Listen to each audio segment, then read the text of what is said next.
pasien dengan komorbid rentan terhadap COVID-19.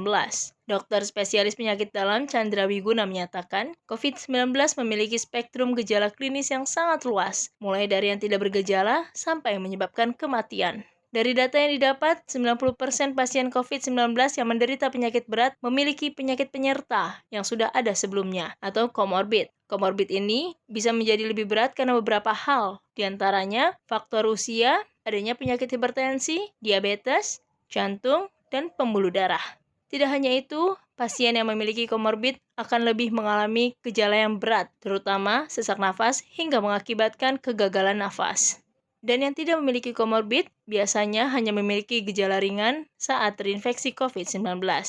COVID-19 ini memiliki spektrum gejala klinis yang sangat luas, mulai dari yang tidak bergejala sampai yang bergejala berat bahkan menyebabkan kematian. Nah, dalam beberapa bulan pandemi COVID-19 ini sudah diketahui bahwa pasien-pasien yang menderita COVID-19 dengan gejala berat sampai kematian itu ternyata lebih dari 90%-nya memiliki suatu penyakit penyerta yang sudah ada sebelumnya. Nah, inilah yang kita kenal sebagai komorbid. Atau selain penyakit juga bisa suatu kondisi yang memang sudah ada, misalnya faktor usia dan sebagainya. Jadi sekali lagi, memang pada 90% pasien COVID-19 yang mengalami gejala klinis yang berat, bahkan sampai meninggal, ternyata 90%-nya itu memiliki komorbid. Nah, setiap komorbid ini dapat membuat gejala klinisnya menjadi berat karena beberapa hal. Yang pertama, misalnya pada tadi faktor usia, tentu dengan usia yang sudah lanjut, daya tahan tubuh dia akan cenderung lebih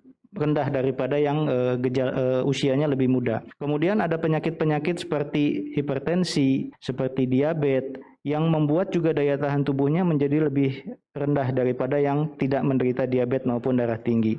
Lalu ada juga penyakit-penyakit seperti penyakit kardiovaskular atau jantung dan pembuluh darah, di mana seseorang itu sudah mengalami gangguan jantung dan juga mungkin paru, yang kemudian menyebabkan fungsi organnya, fungsi jantungnya, fungsi parunya tentu sudah menurun dibandingkan dengan yang belum mengalami penyakit tersebut. Nah, hal-hal inilah yang kemudian dapat meningkatkan derajat beratnya sakit pada COVID-19 dan meningkatkan angka kematian pada penderita COVID-19 ini.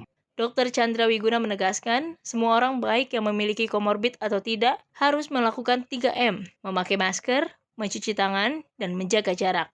Sementara, orang dengan penyakit bawaan atau komorbid harus bisa mengendalikan penyakit penyertanya, diantaranya dengan berkonsultasi dengan dokter. Dan bagi pasien yang takut datang ke rumah sakit, masyarakat bisa menggunakan fasilitas yang ada, seperti halnya melalui konsultasi online.